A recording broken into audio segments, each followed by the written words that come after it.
Bismillahirrahmanirrahim. Assalamualaikum warahmatullahi wabarakatuh.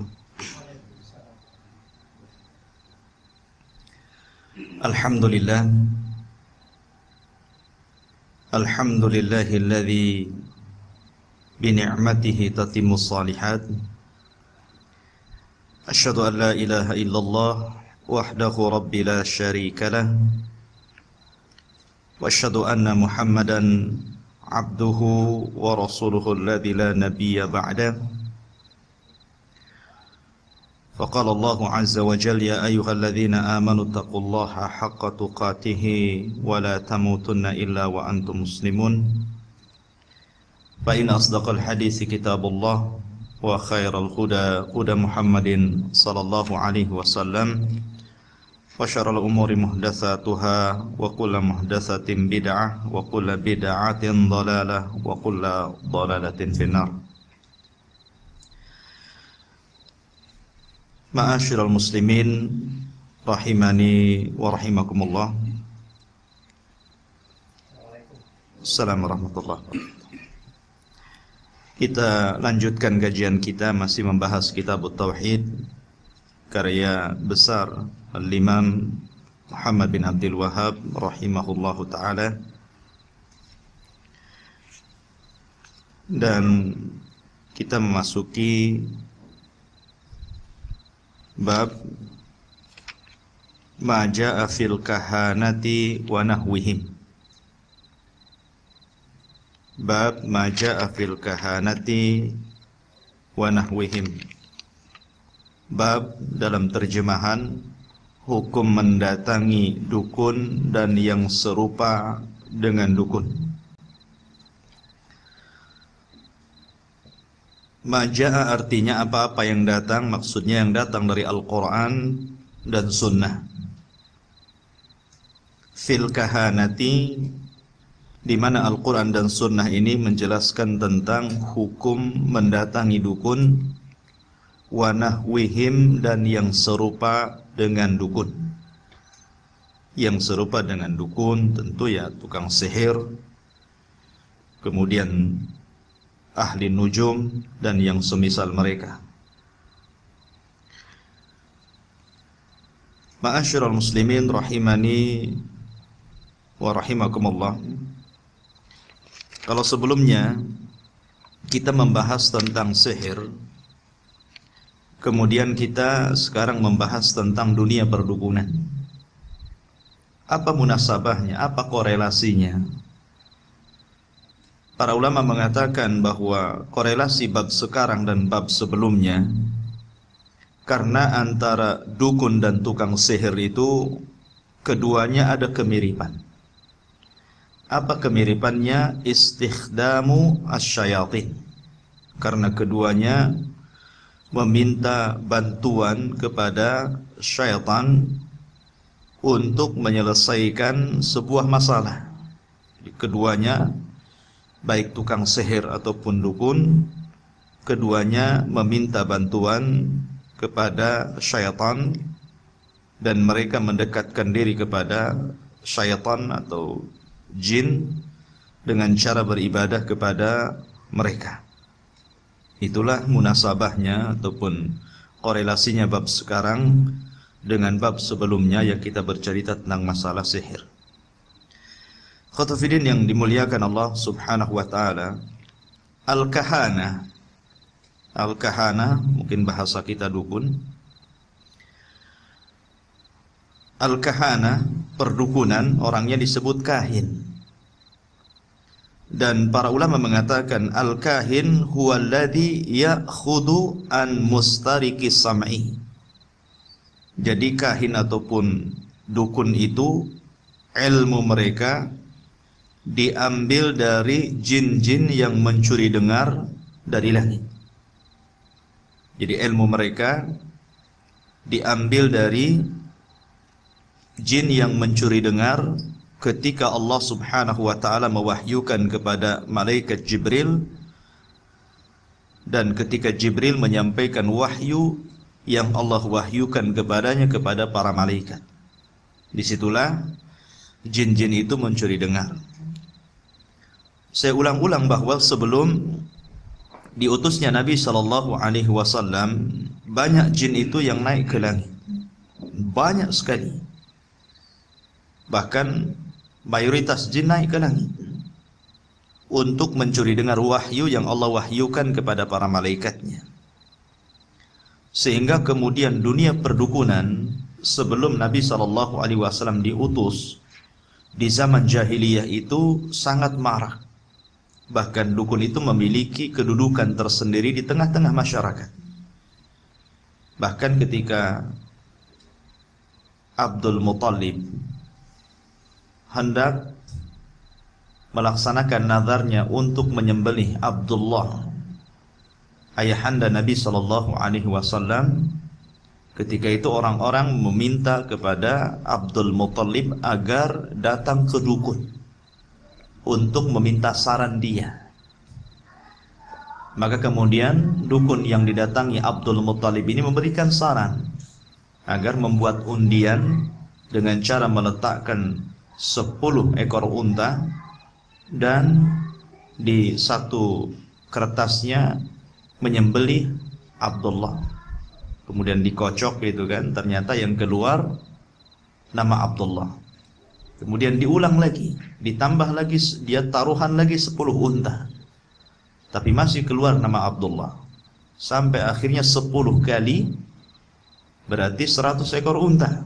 Dia pertaruhkan agar yang keluar nama unta bukan Abdullah. Maka yang ke-10 itulah baru kemudian keluar undian untuk menyembelih 10 ekor unta. Karena 10 kali berarti kali 10, maka yang disembelih 100 ekor unta. Dan itu kemudian menjadi had bagi syariat Islam, bahwa setiap orang yang membunuh apabila tidak dikisos, maka dia harus membayar kafarah dengan cara menyembelih 100 ekor unta atau menyumbangkan 100 ekor unta kepada keluarga yang dibunuh. Ya. Taib ikhwatafidin yang dimuliakan. Akan tapi setelah Nabi Shallallahu Alaihi Wasallam diutus, maka langit terjaga karena Allah memfungsikan bintang, di mana bintang ini berfungsi untuk menjaga langit dari pencuri-pencuri dengar dari kalangan jin, sehingga setiap mereka naik ke langit, maka Allah Subhanahu wa taala jadikan bintang senjata untuk melempar mereka. Maka ketika Nabi sallallahu alaihi wasallam diutus sampai wafatnya beliau, langit terjaga. Tidak ada satupun jin yang berhasil naik ke langit. Apa faedahnya?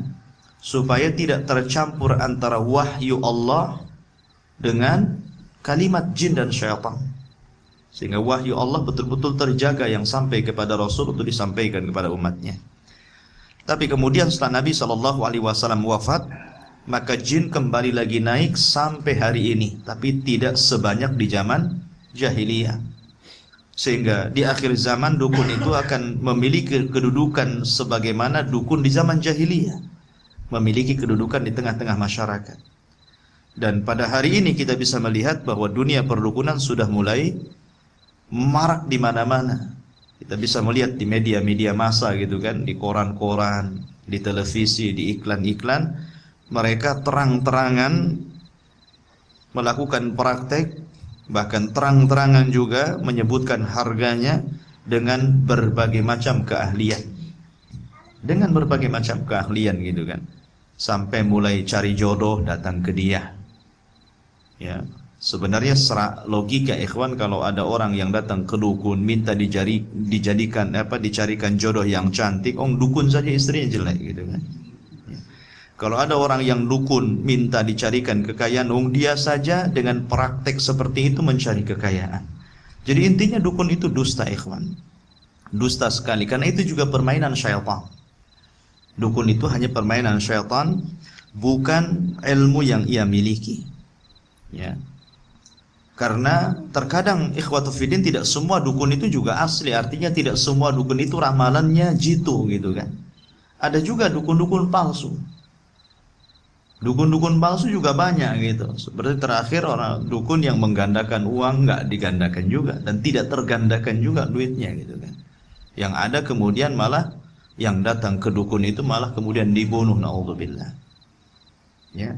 Karena kalau seandainya ikhwatu fiddin, orang yang datang ke dukun supaya dia menyihir saudaranya gitu, atau menyantet saudaranya, sebenarnya yang pertama disihir itu dia oleh dukun, sebelum dukun menyihir orang yang minta disihir. Ya. Makanya terkadang dukun itu minta foto dia yang datang sama foto yang akan disihir. Jadi dukun itu nyihir dia dulu supaya dia jadi langganan. Itu kan langganan dia biar datang terus. Ya. Makanya sebelumnya kita sudah menjelaskan ya bagaimana tentang bahaya sihir. Intinya bahwa kita akan menjelaskan tentang dunia perdukunan dan hukum mendatangi dukun. Baik. Adapun wa nahwihim dan yang semisal mereka tentu ya saya katakan tadi munajim ataupun arraf ataupun sahir, itu yang semisal mereka. Syekh Muhammad bin Abdul Wahhab mendasari bab ini dengan sebuah riwayat yang beliau telah cantumkan di sini. Rawa Muslimun fi sahihihi. Imam Muslim telah meriwayatkan dalam sahihnya, Sahih Muslim, am ba'di azwajin Nabi sallallahu alaihi wasallam, dari sebagian istri-istri Nabi sallallahu alaihi wasallam. Di sini tidak disebutkan azwaj itu siapa istrinya. Ya, tapi dalam riwayat yang lain ya, bahwa yang datang kepada Nabi sallallahu alaihi wasallam, sebagian riwayat ada yang mengatakan Ummu Salamah, ada juga yang mengatakan yang lainnya, tapi yang jelas bahwa kalau dalam sebuah konteks hadis kemudian Nabi sallallahu alaihi wasallam atau sahabat yang lain meriwayatkan hadis dan tidak menyebut namanya, siapa, seperti umpamanya ada lafaz mengatakan rajulun min ashabin Nabi, seorang laki-laki dari sahabat Nabi, tidak disebut namanya. Secara periwayatan hadis sebenarnya ini dikatakan majhul, dan hadis majhul itu dhaif. Ya. Tapi karena berlaku kepada para sahabat Nabi sallallahu alaihi wasallam, maka majhulnya, tidak diketahuinya para sahabat, itu tidak menjadikan sebuah hadis menjadi cacat. Alasannya kenapa? Karena para sahabat Nabi itu sudah dijamin oleh Nabi sallallahu alaihi wasallam. Dan Allah juga menjamin mereka dengan firman-Nya, wa kullan wa'adallahul husna. Seluruh para sahabat Allah janjikan kebaikan. Kata Imam Ibnu Hazm, yang dimaksud husna di sini adalah surga. Sehingga tidak mungkin para sahabat ini berdusta, karena mereka sudah Allah berikan jaminan. Nabi memberikan jaminan, artinya bahwa keadilan para sahabat itu bita'dilillahi war rasul, dengan keadilan Allah dan Rasulnya. Jadi tidak mungkin mereka berdusta.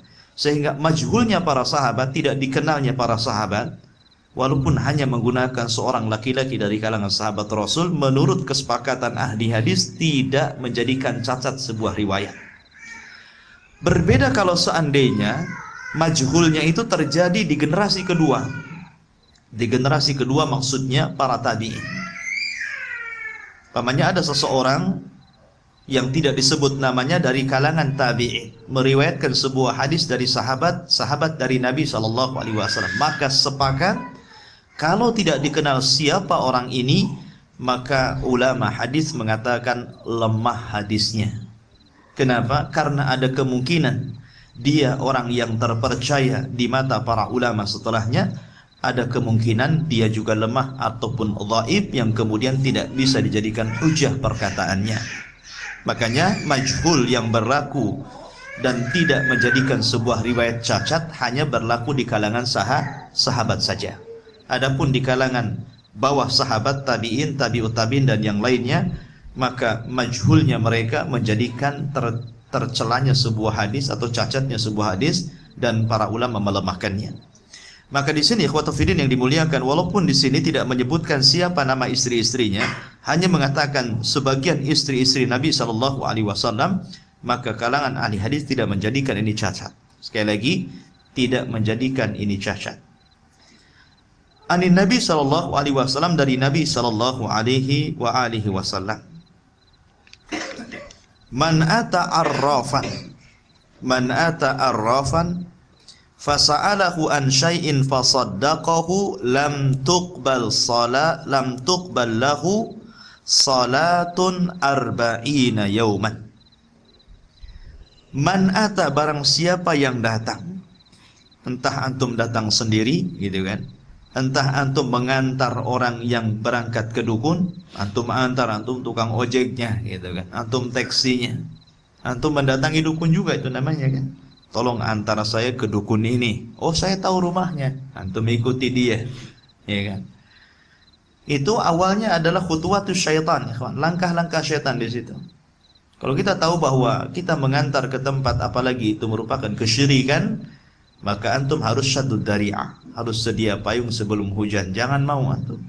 Ya, karena bagaimanapun ghayah yang buruk menjadikan wasilahnya ikut buruk. Itu kan, karena bagaimanapun al-ghayatu la tubarriru al-wasilah. Sebuah puncak maksud itu tidak bisa menghalalkan sebuah wasilah. Ya, karena kenapa? Karena al-umur bimaqasidiha. Sebuah perkara itu ditentukan maksudnya apa. Ya. Makanya di sini bahwa barang siapa yang datang ke mereka arrafan. Arraf ini dukun yang paling rendah. Ya, arraf ini dukun yang paling rendah, yang paling levelnya itu paling rendah sendiri, dan paling tinggi tukang sihir ya. Sebagian para ulama mengatakan bahwa arraf itu artinya orang yang mengetahui sesuatu yang gaib tapi sifatnya yang belum berlaku, artinya yang akan datang. Ya, jadi arraf itu dukun yang meramal, dan ramalannya itu waktunya sesuatu yang akan datang. Seperti dia mengatakan bahwa kamu kayaknya begini dan begitu, mungkin setahun ke depan kamu akan bermasalah dengan istrimu. Nah itu kan, nanti kamu akan diomeli terus sama istrimu, nanti kamu akan bertengkar dengan mertuamu, gitu kan. Atau nanti secara umum umpamanya nanti akan berlaku sebuah petaka di negeri kita, gitu kan. Ini kan belum berlaku dan akan datang sifatnya. Jadi kalau orang yang meramalkan sesuatu yang sifatnya akan datang, dalam bahasa Arab disebut arraf namanya.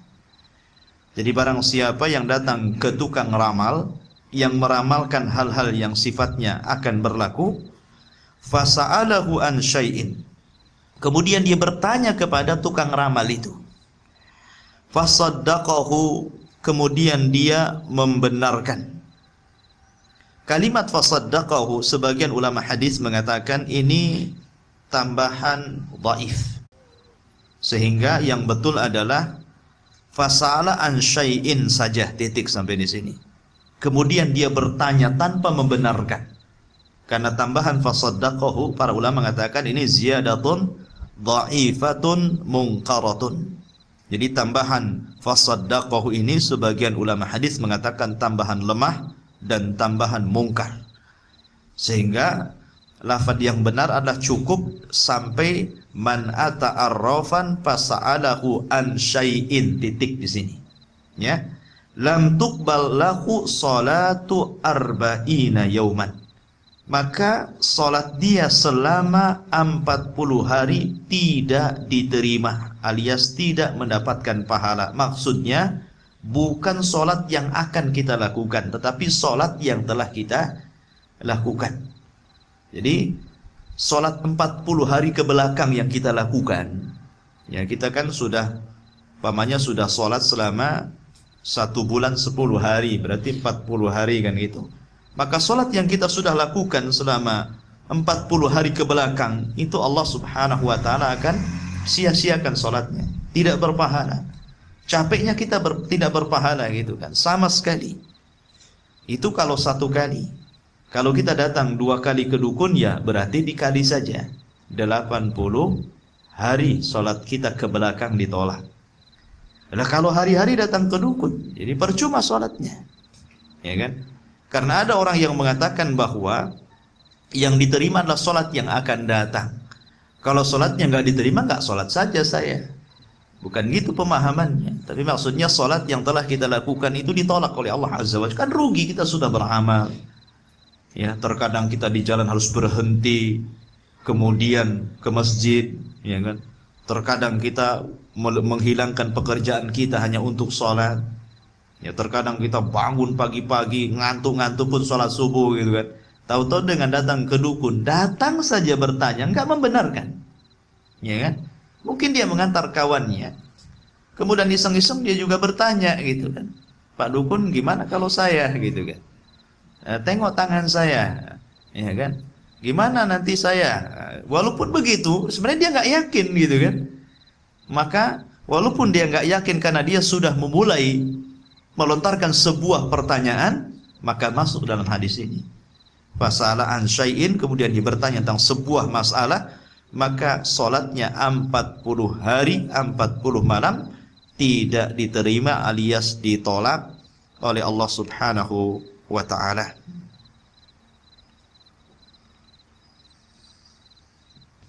Kenapa pertanyaannya orang yang datang ke dukun sholatnya tidak diterima?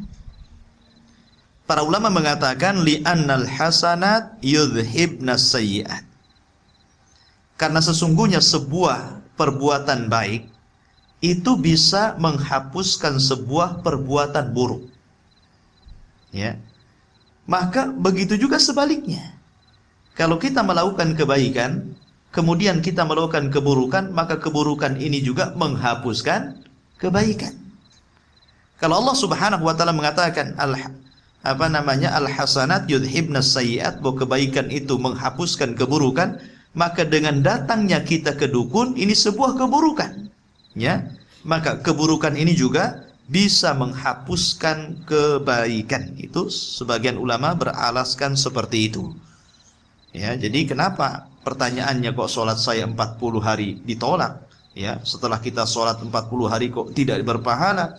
Karena kalau seandainya kita berbuat baik, kebaikan ini bisa menghapuskan keburukan. Maka begitu juga sebaliknya, kalau kita melakukan keburukan juga menghapuskan kebaikan. Makanya apa yang sudah kita lakukan selama 40 hari dengan sholat 5 waktu begitu rajin, hanya karena mendatangi dukun dan itu sebuah keburukan dalam agama, maka menghapuskan sholat dia yang dia sudah lakukan selama 40 hari. Wallahu a'lam.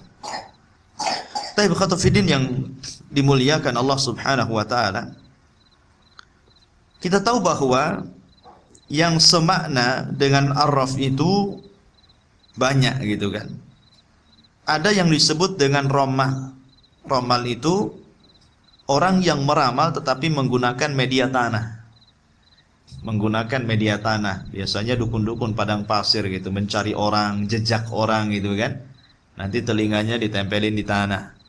Ya, atau tangannya megang tanah. Wah, ini lewat sini gitu kan. Ya, itu namanya ramal dalam bahasa Arab. Berarti dia meramal menggunakan media tanah gitu kan. Kemudian ada juga yang semakna dengan arraf itu meramal dengan media perbintangan atau disebut dengan ahli nujum. Ya, meramal dengan menggunakan zodiak-zodiak perbintangan. Ya, kan ada orang yang meramal dengan bintang. Oh, bintang kamu ini patut gitu kan, karena kenapa kamu suka diomeli istrimu? Bintang kamu itu ini gitu kan. Jadi pikir-pikir betul juga gitu. Apa bisa ganti bintang gitu? Ya. Lah, terkadang ikhwatu fillah yang dimuliakan Allah Azza wa Jalla, bahwa mereka yang kemudian tertipu dengan bintang, kemudian mereka menjadikan ramalan bintang yang disebut dengan ahli nujum, dalam bahasa Arab disebut ahlu an-nujum. Ya. Kemudian juga di sana ada orang-orang yang semakna dengan arraf itu adalah orang-orang yang mengambil ramalan dengan garis-garisan di tangan. Ya. Garis-garis tangan ini ada yang mengatakan itulah yang disebut dengan arraf. Jadi para ulama lebih cenderung bahwa arraf itu biasanya prakteknya itu menggunakan tangan. Sini tangan kamu.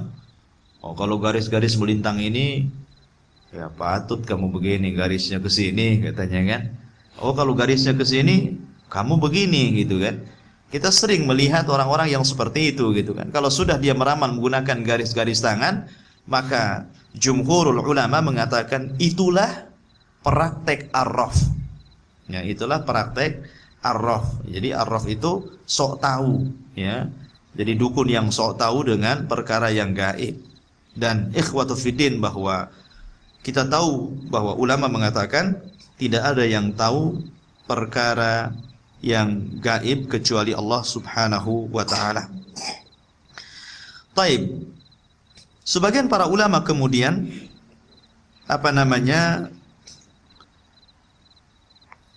merinci tentang kondisi orang-orang yang datang ke kahanah, ke dukun ini. Yang pertama, minhum man ya'til arraf, minhum man ya'ti arraf mujarradur raghbati wal ittila an ilmil ghaibi fahadha minal kabair fa hukmuhu muharramun.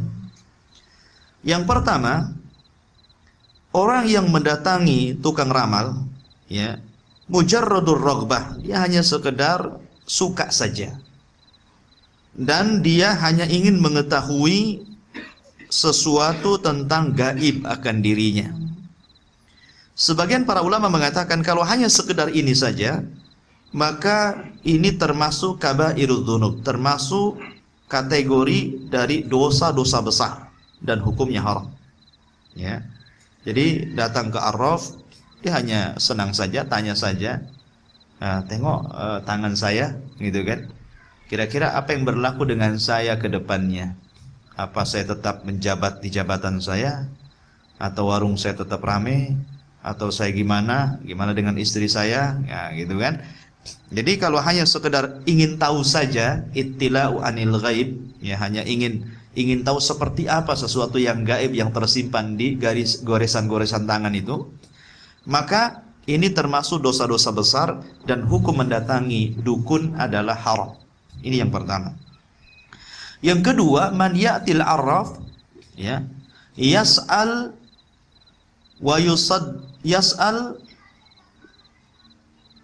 wa saddaqahu fa hukmuhu kufrun.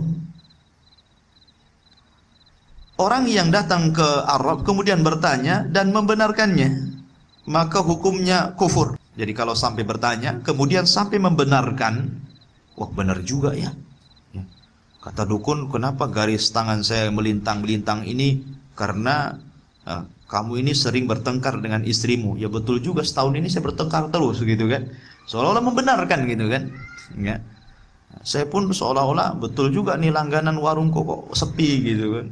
Bosku udah marah-marah, kayaknya mau dipecat saya gitu kan. Dia membenarkan seperti itu, maka kufur seperti ini. Kecuali, kata Syekh Utsaimin, kecuali dia jahil. Kecuali dia jahil. Ya. Kemudian yang kedua, minhum man ya'til arraf. Di sini sebagian mereka ada orang yang datang ke tukang ramal, wa ya'rifu haqiqatal kahin, wa ya'rifu ataupun wa arada an ya'rifa haqiqatal kahin, fa hadza la ba'sa bihi.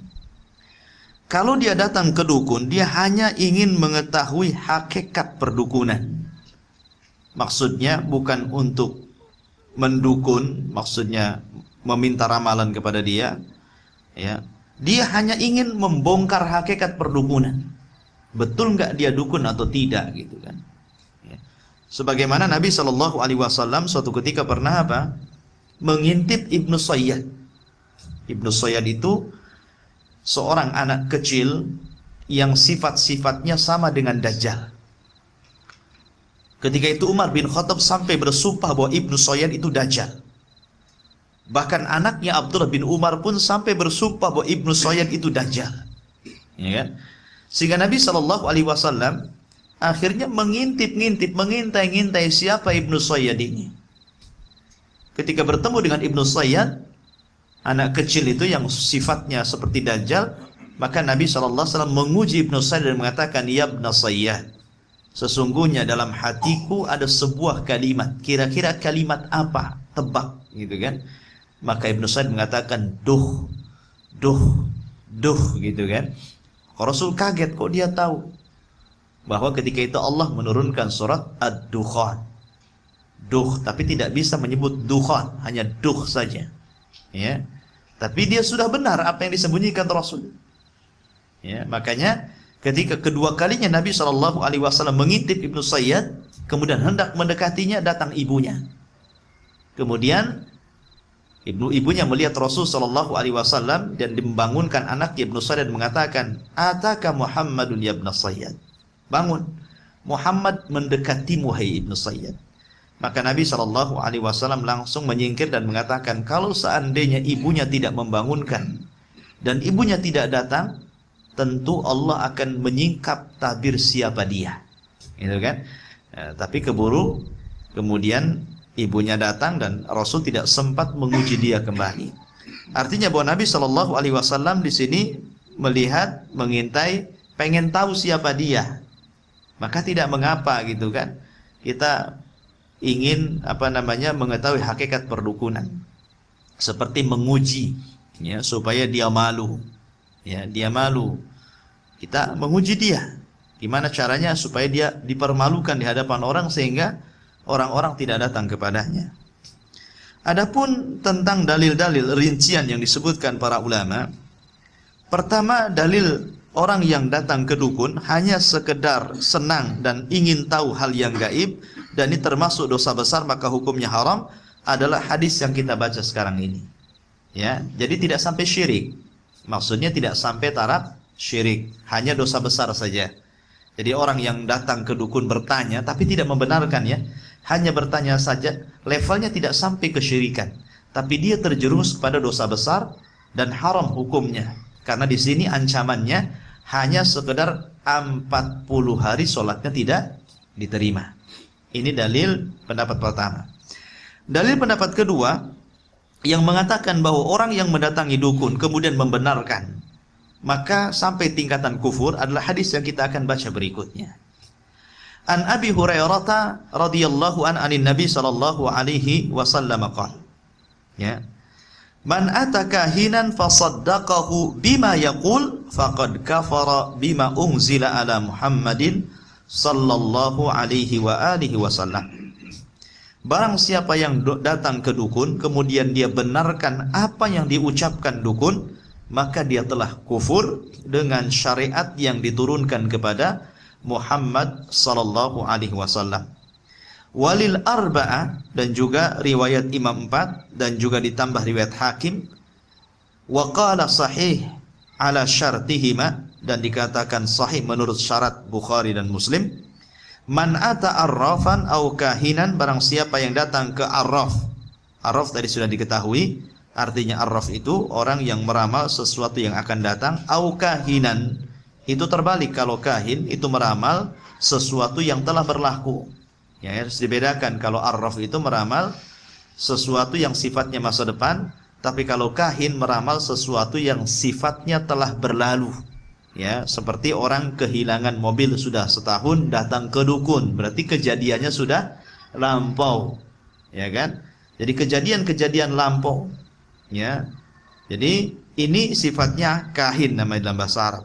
Fasaddaqahu, kemudian dia membenarkan bima yaqul, ucapan arraf ataupun kahin, faqad kafara bima unzila ala Muhammadin sallallahu alaihi wasallam, maka dia telah kufur dengan apa yang diturunkan kepada Muhammad sallallahu alaihi wasallam.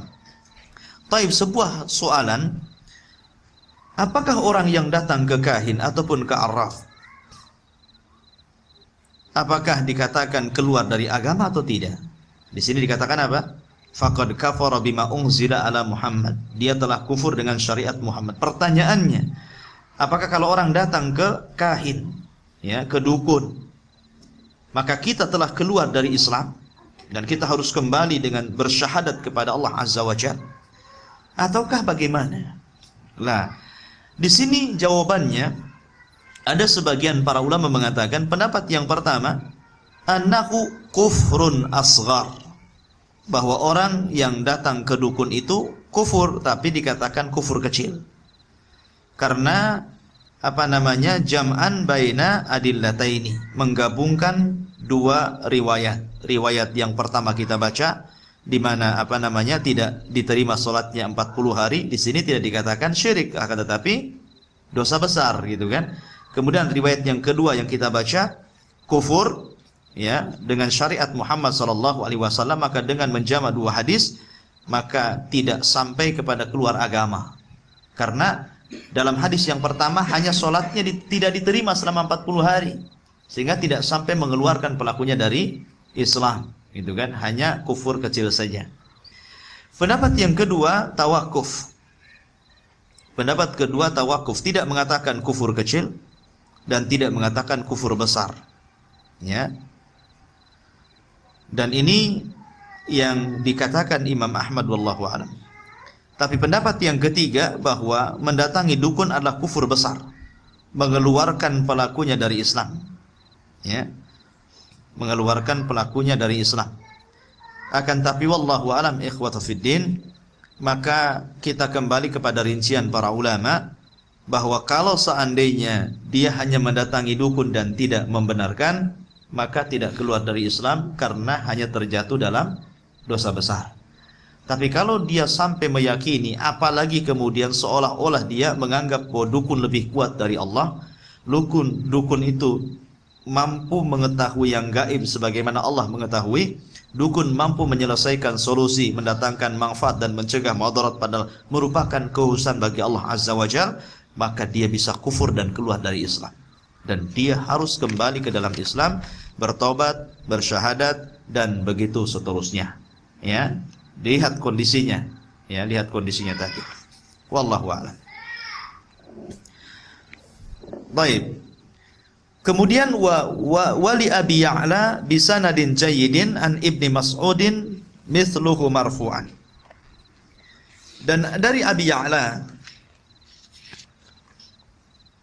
dari sahabat Abi Ya'la dengan sanad yang jayyid yang baik dari Abdullah bin Mas'ud dan yang semisalnya secara marfu'. Maksudnya sampai kepada Nabi sallallahu alaihi wasallam.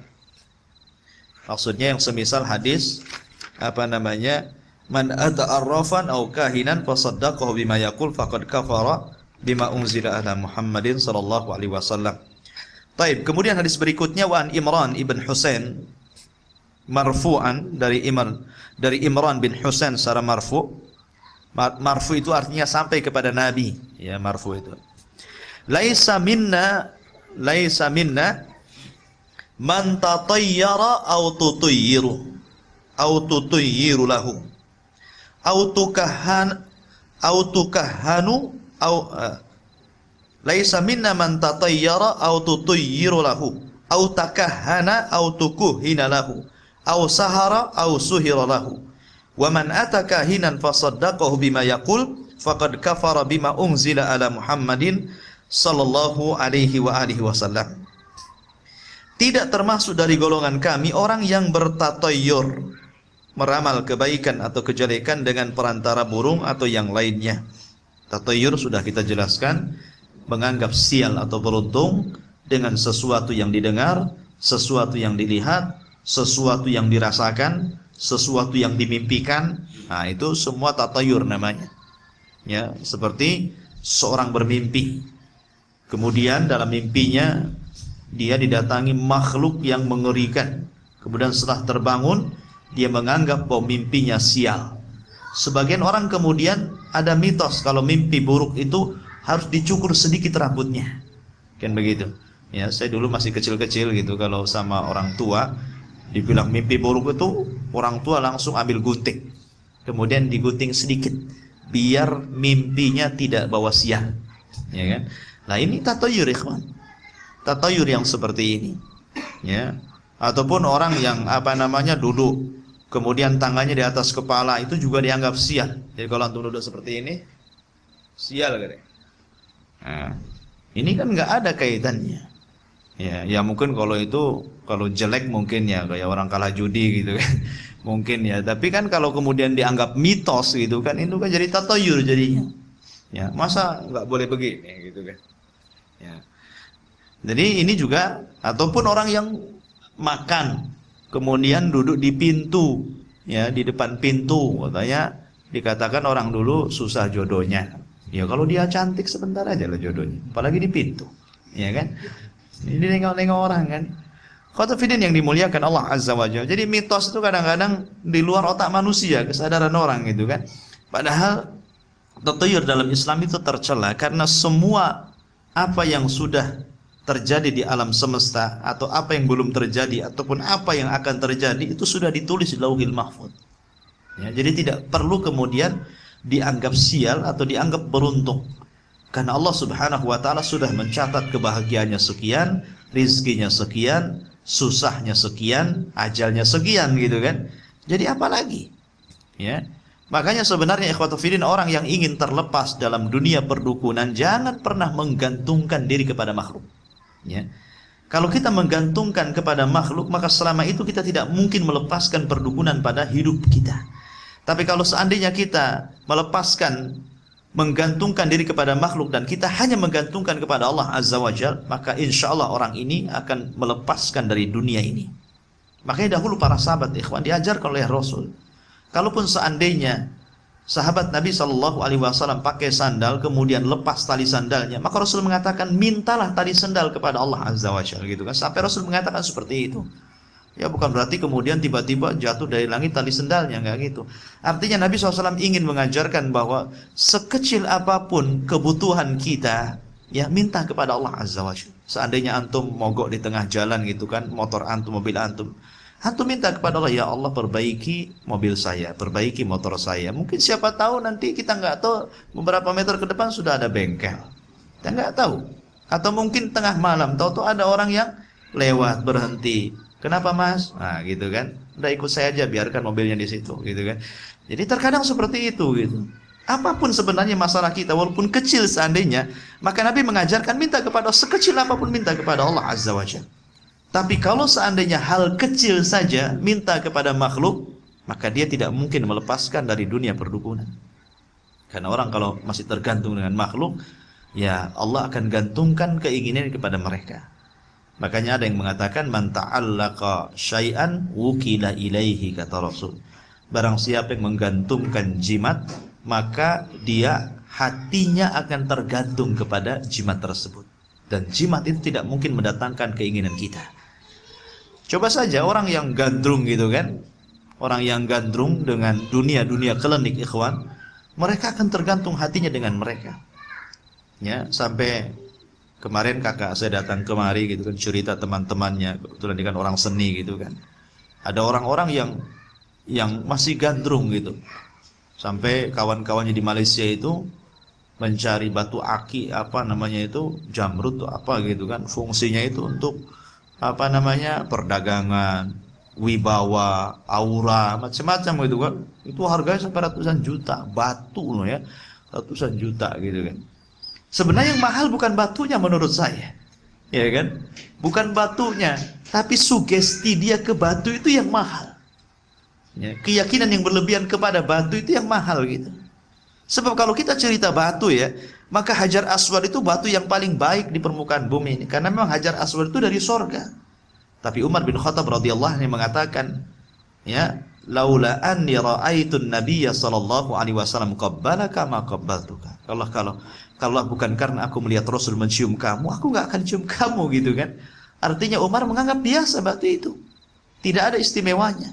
Cuman karena Rasul mengistimewakan, maka Umar pun ikut mengistimewakan karena Rasul, bukan karena yang lainnya.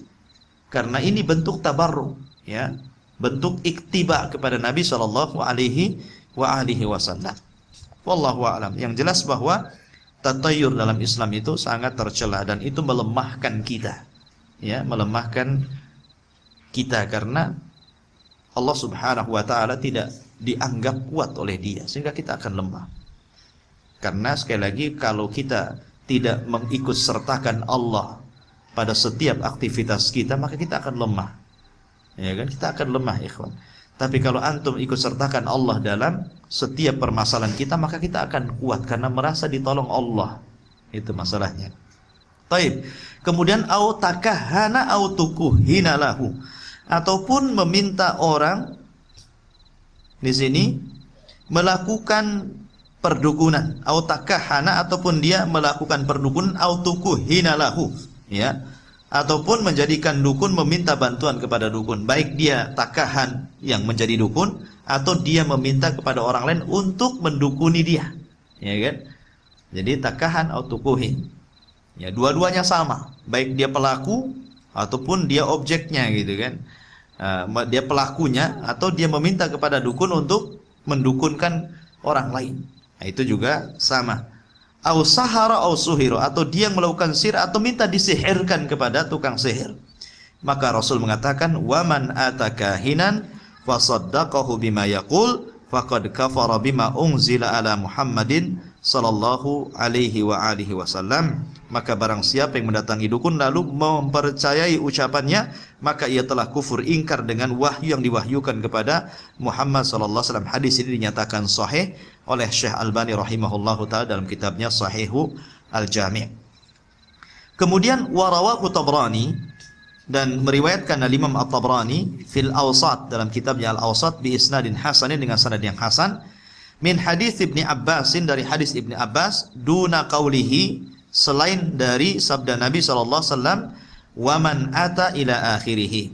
Jadi man ata kahinan fasaddaqahu bima yaqul faqad kafara bima unzila ala Muhammadin sallallahu alaihi wa alihi wasallam. Artinya di sini tidak menggunakan barang siapa yang mendatangi dan begitu seterusnya. Taib. Kemudian qala al-Baghawi. Ini penting, kita akan membahas tentang definisi, ya, biar kita tidak salah. Qala al-Baghawi, berkata Imam Baghawi, al-arraf, yang dimaksud arraf adalah alladhi yadda'i ma'rifatal umur bimuqaddimati yastadillu biha 'alal masruq wa makanil dhalati wa nahwi dzalik. Arraf adalah orang yang mengaku mengetahui hal-hal yang gaib dengan menggunakan isyarat-isyarat seperti letak barang yang dicuri atau binatang yang hilang dan seumpamanya, ya. Kemudian ikhwatu fillah yang dimuliakan Allah Azza wa Jalla,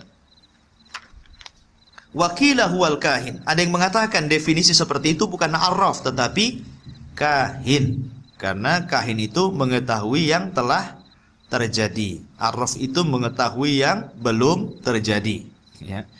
Jadi ada yang mengatakan kahin, definisi seperti itu.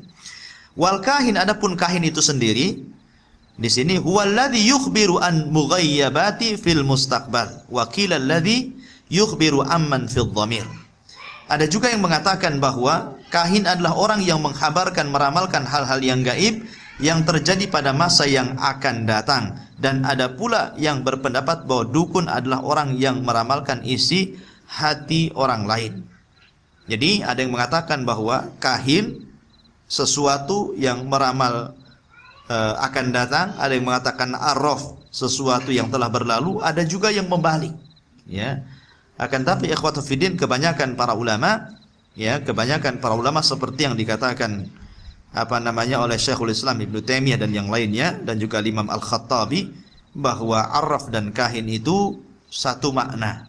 Artinya orang yang beramal, baik dia meramal sesuatu yang telah terjadi atau meramal sesuatu yang belum terjadi, maka itu disebut arraf ataupun kahin, kurang lebih kedua-duanya. Akan tapi kalau dirinci, sebagian ulama mengatakan bahwa arraf itu dukun yang mengetahui sesuatu yang belum terjadi, kahin sesuatu yang telah terjadi. Ada juga yang mengatakan dibalik, ada juga yang mengatakan bahwa kahin itu sesuatu yang tahu isi orang, ya. Jadi sebelum dia ngomong, dia tahu kamu akan ngomong gini, ya, gitu kan. Kamu akan ngomong begitu, ya. Dia sudah tahu, gitu kan. Maka dia disebut kahin. Oh, dia bisa saja, karena setan itu masuk kepada tubuh manusia. Ya, Rasul mengatakan setan itu yajri majra dam ibni Adam. Jadi yajri maksudnya berjalan di tempat jalannya darahnya anak Adam. Di persendian-persendian darah, setan masuk di situ. Sehingga setan berusaha masuk kemudian ke dalam hati kita, ke dalam tubuh kita, dan seolah-olah dia mengetahui, kemudian habarnya disampaikan kepada para dukun seolah-olah dukun tahu isi hati kita, padahal tidak. Gitu kan?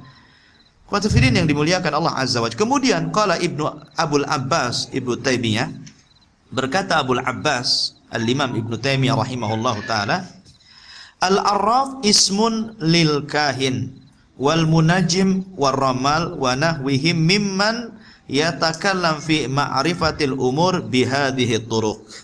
Syekhul Islam beda lagi. Dia mengatakan bahwa arraf adalah sebutan bagi setiap dukun, setiap tukang nujum, setiap peramal, dan setiap yang serupa dengannya, berupa orang-orang yang mengetahui perkara-perkara yang gaib yang melalui cara-cara tertentu. Jadi arraf itu lebih umum, kata Syekhul Islam. Pokoknya apakah dia kahin, apakah dia munajim, apakah dia romal, ya, maka semua dikatakan arraf, karena arraf itu artinya tukang ramal. Dengan ramal apapun bentuknya, dengan pakai bintang, dengan pakai tanah, dengan pakai garis, dengan pakai tangan, sesuatu yang telah terjadi, sesuatu yang belum terjadi, maka kata Syekhul Islam itu disebut arraf secara umum, ya, tukang ramal. Itu pendapat Syekhul Islam Ibn Taimiyah rahimahullahu taala. Wa qala Ibnu Abbasin, berkata Ibnu Abbas radhiyallahu an di sini, fi qaumin yaktubuna abajada wa yanduruna fin nujum. Sahabat Ibnu Abbas radhiyallahu an, ya, berkata tentang orang yang menuliskan abajada, huruf Arab yang terpotong-potong, ya.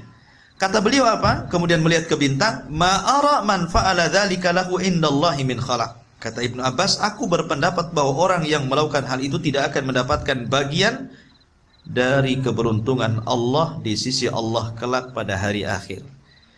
Maka di sini ikhwatu fiddin, bahwa Ibnu Abbas ingin menjelaskan kepada kita salah satu bentuk media perdukunan adalah dengan cara apa? Membuat rajah, membuat azimat-azimat yang biasanya rajah dan azimat-azimat itu bertuliskan huruf-huruf hijaiyah yang terbalik-balik biasanya kan. Ya, kalau antum pernah melihat satu buku perdukunan namanya Mujarrobat. Mujarrobat itu kan dulu itu dijual di buku-buku bebas biasanya, toko-toko buku bebas gitu kan. Kita bisa melihat di situ bagaimana kemudian pengarang buku membuat rajah-rajah, membuat jimat-jimat dengan cara apa? Menulis abajada, menulis alif ba ta sa jim ha kha gitu kan. Kemudian dibuat bintang, dibuat orang sujud, dibuat orang berdiri, dibuat orang sedang sholat, dibuat orang sedang ruku, dibuat kotak, dibuat segitiga gitu kan. Kemudian di tengahnya entah ditulis ya Allah, Muhammad atau apa gitu kan. Kemudian di situ dijelaskan ini kalau ditulis kemudian dipuasakan setiap berapa hari atau dizikiri dengan zikir ini maka fungsinya ini gitu kan. Lah ini ada gitu bukunya. Lah sebenarnya Ibnu Abbas menilai bahwa orang yang menulis seperti itu, raja-raja seperti itu, orang ini tidak akan dapat bagian di akhirat. Artinya bahwa karena mereka sudah melakukan praktek kahin, ya, praktek kahin, maksudnya perdukunan, karena hal itu seolah-olah mereka mengetahui yang gaib, padahal tidak ada yang tahu yang gaib kecuali Allah Subhanahu wa Ta'ala.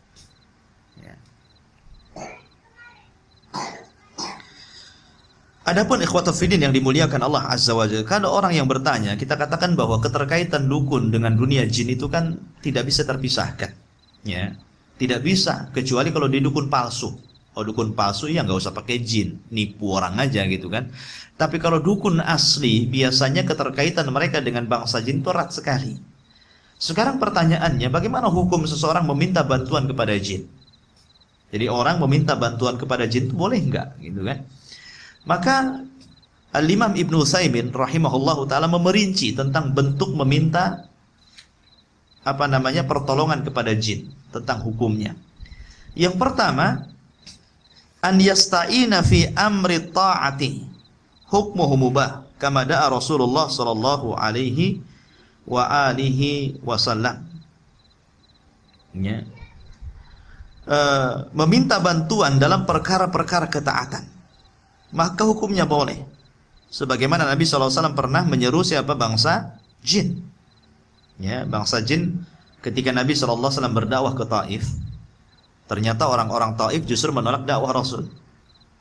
Kemudian pulang dari Taif, akhirnya beliau bertemu dengan seorang yang bernama Adas. Ya kan? Kemudian Nabi sempat menjelaskan Islam kepada Adas, belakangan Adas masuk Islam. Kemudian ketika Nabi SAW berangkat ke Mekah, dia kebingungan di jalan karena dia takut. Kalau dia balik ke Mekah, dia akan mendapatkan siksaan dari penduduk Mekah. Maka akhirnya dia tersesat di sebuah kebun namanya kebun kurma. Ya, akhirnya di situ dia bersama pembantunya Zaid ibn Harithah sholat di dalam kebun itu. Ketika sholat, maka datanglah rombongan sekitar 7-9 jin yang dari arah Yaman, kabilah Yaman, ya kan? Lah ketika rombongan jin ini sekitar 7-9 jin mendengar Nabi SAW membaca Al-Quran, maka mereka tertarik dengan bacaan itu, akhirnya masuk Islam. Inilah jin yang pertama masuk Islam sepanjang sejarah, ya kan? Dan tidak ada nabi dan rasul yang berdakwah sampai meliputi kalangan jin kecuali Nabi. Jadi kalau sebelumnya para nabi dan rasul itu hanya berdakwah kepada manusia, nah, tapi Nabi SAW berdakwah kepada manusia dan juga berdakwah dari kaum jin. Nah, jin yang pertama adalah kelompok jin dari Yaman, dan ini menunjukkan keutamaan Yaman. Ya, bahwa kabilah dari Yaman, jin itu mereka beriman kepada Nabi SAW. Setelah kemudian yang 7-9 ini, Rasul tidak tahu kalau ada jin itu yang mendengarkan kemudian beriman kepada Allah Azza wa Jalla. Akhirnya kemudian mereka masuk Islam. Ya, tapi kemudian mereka balik ke Yaman dan mereka mendakwahkan penduduk jin Yaman. Akhirnya kemudian berhasil mengislamkan banyak dari kalangan jin. Setelah kemudian mengislamkan banyak dari kalangan jin, maka mereka pun membawa ke hadapan Nabi SAW. Kemudian salah seorang jin, ya, akhirnya mendatangi Nabi SAW, dan Nabi SAW meminta bantuan kepada dia untuk dipertemukan kepada kaumnya. Akhirnya Rasul berdakwah kepada kaumnya, maka turunlah suratul jin. Turun surah jin. Dalam Al-Quran ada surat jin gitu kan. Rasul meminta bantuan kepada jin agar diantarkan kepada kaumnya, agar dia bisa menyampaikan Al-Quran kepada mereka. Kalau bentuk meminta pertolongan seperti itu, apa-apa, karena dalam rangka ketaatan kepada Allah Subhanahu wa Ta'ala. Yang kedua, an yasta'ina bil jin fi amri mubahin. Ya, meminta bantuan kepada jin dalam perkara-perkara mubah, dan ini boleh, ya, kalau seandainya wasilahnya mubah. Kalau seandainya wasilahnya mubah, yang jelas bahwa kalau memang itu terjadi, gitu kan, manusia meminta bantuan kepada jin tanpa pamrih, ya, dan jinnya juga mau, kemudian jin ini juga melakukan dalam hal-hal mubah. Tolong cucikan baju saya, gitu kan. Tapi nggak ada syarat-syarat, gitu kan. Ya, dicucikan sama jin. Tahu-tahu sudah rapih saja, gitu kan. Kalau itu terjadi nggak apa-apa. Kalau itu terjadi, ya. Tapi kan tidak terjadi, karena jin dan jun hanya di sinetron, gitu kan. Artinya bahwa di sini jin itu kan tidak mau seperti itu juga, gitu kan. Kalau memang terjadi seperti ini, meminta pertolongan kepada jin dan hal-hal mubah dan wasilahnya juga mubah, maka hukumnya mubah. Hukumnya mubah, gitu kan. Ada yang mengatakan sebagaimana riwayat Umar bin Khattab radhiyallahu anhu, tapi Anda nggak tahu kisah Umar bin Khattab seperti apa, gitu. Tapi ini pernah berlaku kepada Umar bin Khattab radhiyallahu anhu. Karena kita tahu bahwa setan itu takut kepada Umar Ibn Khattab radhiyallahu anhu. Ketemu satu jalan mereka yang nyingkir, bukan Umar yang nyingkir. Tapi kemudian yang ketiga, an yasta'ina bil muharram. Kalau dia meminta jin kepada sesuatu yang diharamkan Allah Azza wa Jalla, kasariqah, seperti umpamanya suruh nyuri, seperti antum punya peliharaan tuyul, gitu kan? Itu kan suruh nyuri namanya tuyul itu. Atau antum ngepet, jadi babi ngepet, gitu kan? Atau antum apa, gitu kan? Ya. Jadi kalau sifatnya antum memerintahkan dia untuk mencuri, ya, ataupun menakuti manusia, maka hukumnya haram. Ya, tidak sampai syirik. Karena apa? Tidak ada kesyirikan di sini. Ya kan? Nyuri kan tidak syirik. Nyuri itu tidak syirik, kecuali kalau seandainya dia meminta bantuan kepada jin untuk mengambil barang orang, tiba-tiba jin ini mensyaratkan agar dia melakukan peribadahan kepada mereka, lain ceritanya. Nah, ini nggak ada syarat, gitu kan. Jin ini syaratnya cuma minta makan saja. Nggak apa-apa saya ambil uang tetangga, tapi kamu kasih makan saya, gitu kan. Ya kayaknya makan aja, ya. Nah, itu tidak ada masalah gitu. Tapi kalau sudah masuk ke dalam ibadah, tapi kamu harus mengabdi ke saya, nah, kan? Harus berkorban untuk saya. Walaupun korban itu sifatnya ibadah. Contoh gini, sudahlah nggak apa-apa, saya akan curi uang tetangga, tapi nanti kamu harus menyembelih kambing dan dagingnya dibagi-bagi ke fakir miskin. Itu kan bagus, ya kan? Tapi tidak bagus karena ini sudah menyangkut akidah. Dia tidak tahu bahwa sembelihannya itu untuk jin, bukan bagi-baginya. Ya, kalau bagi-baginya bagus gitu kan. Tapi bukan di situ masalahnya. Ketika dinyembelihnya itu yang jadi masalah. Karena Rasul mengatakan man dzabaha li ghairillahi faqad asyrak. Barang siapa yang menyembelih kepada selain Allah, dia syirik, gitu kan. Maka tidak dibolehkan di sini. Nah, kemudian yang terakhir, kalau seandainya dia meminta kepada jin dalam rangka kesyirikan, maka jelas dia melakukan persekutuan dengan Allah Subhanahu wa ta'ala. Maka itulah intinya kata Syekh Utsaimin rahimahullahu taala, beberapa jenis hukum meminta pertolongan kepada jin. Wallahu a'lam. Sudah agak sore, silakan sebelum saya tutup kalau ada yang bertanya. Melaksanakan sholat itu sendiri. Iya. Tidak, yang dimaksud di situ tetap kewajibannya, karena dalam sholat itu tidak ada qadha. Beda dengan puasa. Kalau seandainya puasa Ramadan kemarin tidak diterima, ada kemungkinan qadha puasa kan gitu. Tapi dalam sholat tidak ada qadha. Dalam sholat itu tidak ada qadha. Makanya Aisyah radhiyallahu anha mengatakan, dahulu kami di masa Nabi SAW pernah haid dan pernah tidak puasa dan pernah meninggalkan sholat. Tapi Nabi SAW hanya memerintahkan mengqadha puasa dan tidak memerintahkan mengqadha sholat. Artinya bahwa yang dimaksud 40 hari itu ditolak oleh Allah Azza wa Jalla, sama sekali tidak berpahala. Jadi capeknya kita itu percuma, itu capeknya kita percuma. Ada yang mengatakan bahwa pahala itu tergantung. Yang 40 hari ini digantung, ya. Kalau dia bertobat, Allah kembalikan. Tapi kalau dia tidak bertobat, maka Allah hilangkan. Allah hilangkan pahala dia, gitu kan. Berdasarkan firman Allah Azza wa Jalla bahwa wa man yartad an dinihi fayamut, barang siapa yang murtad dari agamanya kemudian dia mati, ya kan, maka merekalah orang-orang yang tidak akan diampuni dosanya oleh Allah Azza wa Jalla. Di sini ada kalimat kemudian mati, artinya kalau hidup maka pahalanya akan dikembalikan. Kalau dia hidup dan bertobat maka akan dikembalikan, ya. Dan itu wallahu alam, kalau tidak salah pendapat Imam Syafi'i rahimahullahu taala. Tapi kalau pendapat Imam Ahmad kalau tidak salah, kalau dia melakukan sebuah dosa dan sifatnya syirik, maka seluruh amalannya gugur. Jadi kalau bertobat itu mulai lagi dari awal. Itu kalau pendapat Imam Ahmad, berarti nol putul gitu. Jadi kalau dia bertobat mulai lagi dari awal gitu. Tapi kalau Imam Syafi'i tidak, digantung. Kalau dia bertobat dibalikin. Kalau tidak bertobat maka hilang, ya kan? Saya cenderung kepada pendapat Imam Syafi'i, wallahu a'lam. Tidak. Antum tidak perlu mengganti sholat, mau berapa kali antum sholat gitu kan. Dan kapan waktunya? Yang 5 waktu aja nggak tepat waktu, mau mengqadha yang lama-lama gitu kan. Artinya bahwa cukup dengan memperbanyak sholat sunnah.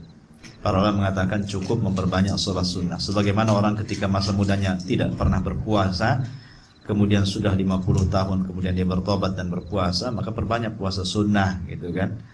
Itu yang ataupun dulu nggak pernah zakat, setelah tua tahu hukum zakat padahal dia kaya, maka perbanyak sedekah, ya, karena dengan sunnah itulah kemudian menyempurnakan yang wajib-wajib itu. Intinya bahwa kita memiliki keinginan kuat untuk bertobat. Wallahu a'lam. Ya, kalau perintahnya antum sudah mencurigakan gitu, ini perintah kesyirikan. Ya, la ta'ata li makhluqin fi ma'siyatil khaliq. Tidak boleh mentaati siapapun walaupun atasan antum kalau memang perintahnya ini dalam rangka bermaksiat kepada Khalik. Lihat perintahnya gitu kan. Kalau perintahnya mubah, laksanakan. Ya, tapi kalau perintahnya sudah aneh, umpamanya memerintahkan besok bawa bunga ya, masing-masing taruh di kamar, di kantor. Nah, itu udah aneh. Apa hubungan bunga dengan ini? Gitu kan. Jadi kalau aneh-aneh besok bawa kemenyan ya, gitu kan. Jadi apalagi kalau nampak gitu. Ya memang kita repot gitu kalau memang bicara dengan atasan, tapi soal akidah kan tidak bisa untuk tawar menawar gitu, siapapun dia. Kalau soal akidah itu Allah yang diutamakan daripada makhluknya. Kalau soal akidah, ya, karena memang saya juga sering ketemu dengan orang-orang yang punya perusahaan itu masih percaya dengan klinik-klinik gitu kan. Bahkan sebagian mereka itu saya pernah tanya, ya, sampai mereka cari ke dukun tuh ke Thailand, nyebrang satu negara jinnya itu. Ya, jadi sampai cari dukun tuh ke Thailand. Allahu a'lam kenapa ke Thailand gitu. Perasaan kita mak lampir lebih sakti di Indonesia ini kan. Tapi artinya kan sampai ke situ usaha mereka itu, saking kuatnya hati mereka itu, betul kata Nabi kan. Ya, barang siapa yang menggantungkan sesuatu maka dia terikat dengan gantungan itu. Barang siapa yang percaya kepada dukun dia terikat dengan dukun itu gitu kan. Dan akan susah untuk melepaskan dari dukun itu. Apalagi kalau seandainya memang Allah berikan istidraj kepada dukun itu. Apa yang diinginkannya itu betul-betul terjadi gitu. Umpamanya pas betul-betul ketika dia ambil dukun dari Thailand, kemudian dikasih mantra tertentu, tiba-tiba betul-betul usahanya lancar. Ya. Padahal dia tidak tahu bahwa semua sudah takdir Allah Azza wa Jalla. Sebenarnya akan lancar, cuman kurang yakin datang ke dukun, seolah-olah dukun yang melancarkan. Ya. Ataupun memang dalam rangka Allah menguji keimanan seseorang. Menguji keimanan seseorang gitu kan. Nah, karena Allah mengatakan apa? Ketika orang itu berpaling dari Allah, nuwallihi ma tawalla. Kami akan palingkan sesuai dengan kehendak dia berpaling, kata Allah. Setelah itu apa? Wa nuslihi jahannam wa sa'at masira. Kami akan masukkan ke dalam jahannam, dan jahannam seburuk-buruk tempat, kata Allah. Jadi semakin dia datang ke dukun, semakin Allah palingkan sekali gitu. Tapi semakin dia bertobat dari dukun, maka semakin Allah berikan hidayah. Makanya Allah mengatakan, wa man yajhadu fina lanahdiyanna subulan. Siapa yang sungguh-sungguh gitu kan, menghadap kepada Allah, mencari-cari hidayah, maka Allah akan berikan dia hidayah. Lihat kesungguhannya kemana dia. Ya. Intinya bahwa kalau memang itu aturan kantor dan menyelisih akidah, jangan pernah dituruti. Nggak boleh. Lebih baik antum dipecat daripada kemudian antum melakukan kesyirikan gitu. Apalah dunia dibanding dengan akidah gitu. Ya, tapi kalau antum bisa mengingkari sebuah kemungkaran di situ, arti menasehati bos antum yang pemilik perusahaannya, itu kan lebih baik gitu kan. Ataupun kalau memang antum khawatir gitu kan, belum ada persiapan, maka antum mencari hal yang lebih ringan, lebih baik daripada kemudian antum terjerumus ke situ. Terkadang ada orang kan dihadapkan dengan dua perkara. Itu seperti maaf, antum tetangga melakukan acara-acara bid'ah umpamanya kan, antum diundang. Ya kan? Antum warga baru di situ. Antum pikir nih kalau ditolak nih masalah ini.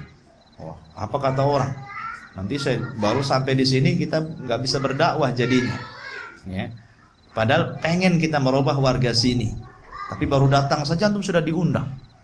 Apalagi kelihatan antum punya jenggot, langsung disuruh jadi pemimpin acara gitu kan. Ini kan biasa gitu. Terkadang ada ikhwan, anak punya pengalaman gitu kan. Ada ikhwan mantan preman gitu kan. Ya karena sudah kenal sunnah, dia udah keluar janggutnya, beli gamis gitu kan. Jadi karena sudah rajin sholat, di mana ketemu masjid, maka dia masuk di situ. Sekali di situ disuruh jadi imam. Ya kan, karena dipikir semua rapi-rapi orang kantoran, dia sendiri yang berjanggut gitu kan. Dia sendiri yang pakai baju koko gitu kan. Dipersilahkan. Akhirnya diketakutan malah pergi. Pergi gitu kan. Nah, ini kan terjadi seperti itu. Ya, terjadi hal-hal yang seperti itu, kita khawatir ya. Jadi karena bagaimanapun kalau memang harus kita melakukan dosa, tetapi ambil dosa yang ringan. Contoh umpamanya kalaupun kita harus berdusta di situ, ya, dengan mengatakan oh mungkin saya sakit, ya kan, berdusta seperti itu kan masih lebih ringan dosanya daripada kita terlibat dalam acara-acara bid'ah yang jelas dosanya. Kalau kita belum berani untuk menyampaikan yang benar, ya kan. Tapi kalau kita berani mengatakan yang benar, afwan, akidah saya beda dengan kalian gitu kan. Malah kalau santi diundang kita tenang. Udah tahu Wahabi nggak mau, kan seneng kita malah, ya kan. Jangan kasih undangan. Walau 100 undangan pun nggak akan datang dia. Nah, malah tenang kalau sudah begitu kan orang sudah tahu identitas kita. Ya karena setan ikhwatu fiddin, setan itu subhanallah, kalau membuat jalan dia pelan-pelan gitu. Ya. Dengan berbagai macam cara setan itu pelan-pelan. Bahkan saya ada cerita seorang ustadz gitu kan. Jadi ada seorang perempuan malam, jadi ngekos gitu, dia kesurupan datang ke masjid pakai mukena, dari atas ke bawah pakai mukena gitu kan. Dibawa ke situ. Pas dari ustadznya, akhirnya ustadz itu datang minta ngeruqyah. Ya, diruqyah gitu. Sekali jinnya datang, rupanya dia nggak pakai baju, pakai mukena saja. Jadi mungkin dia habis mandi langsung pakai mukena gitu kan. Jadi pas jinnya ngamuk, guling-guling semua auratnya nampak gitu kan. Jadi bubar semua yang ruqyah di sana. Bukan takut jinnya, karena tak melihat aurat tuh. Seperti itu terkadang gitu kan. Ya. Lah ini kan hal-hal yang juga bisa mengantarkan ke sana. Kalau dia sampai yang meruqyah terkena fitnah jinnya, dia malah masalah di situ gitu kan. Jadi setan itu berusaha menggoda kita. Wallahu a'lam. Sekitar sudah mendekati maghrib. Kita tutup subhanallahi wa bihamdika asyhadu an la ilaha illa anta astaghfiruka wa atubu ilaik.